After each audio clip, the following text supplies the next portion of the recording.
Hey guys, welcome back to a brand new video on my channel. Come on, new video guys, let's go! And today we're going to be reacting to a bus stop horror story animated made by Llama Arts. So shout out to Llama Arts for making this video. And I do have a laptop, so I can finally edit my videos the way I wanted to, since I was like very young now. So I can finally edit my videos properly. Now the videos will be way much better than the ones before. And if you do enjoy this video, please make sure you like, subscribe, and hit the notification bells. Plus they're free, and also you get alerted the next time I make a brand new video. And now let's react to this scary story. Let's go.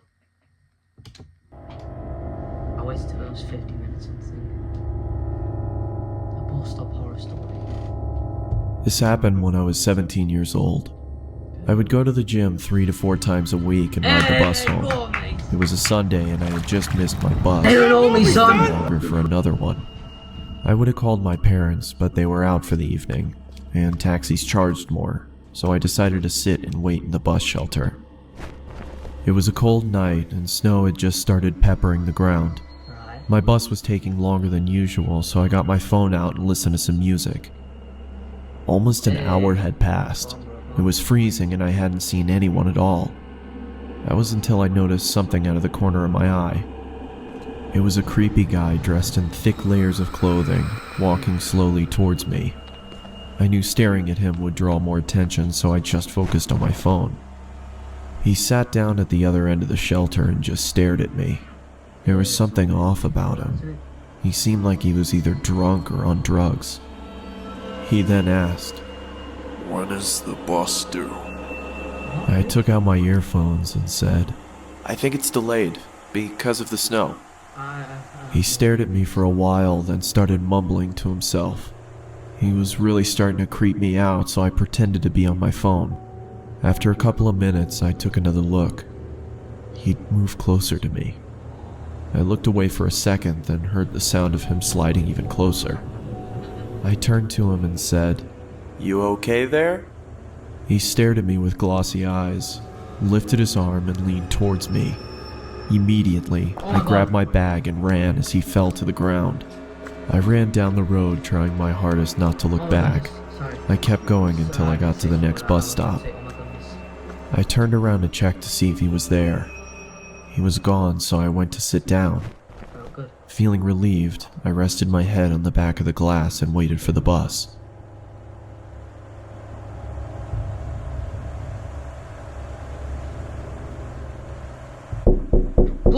I jolted and turned around to see the same guy staring at me through the glass.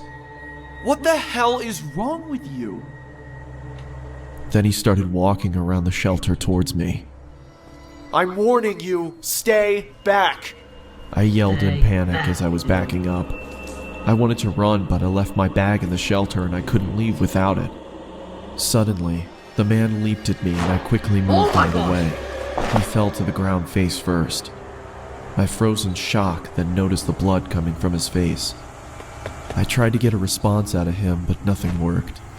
I called the police and paramedics and they arrived shortly after.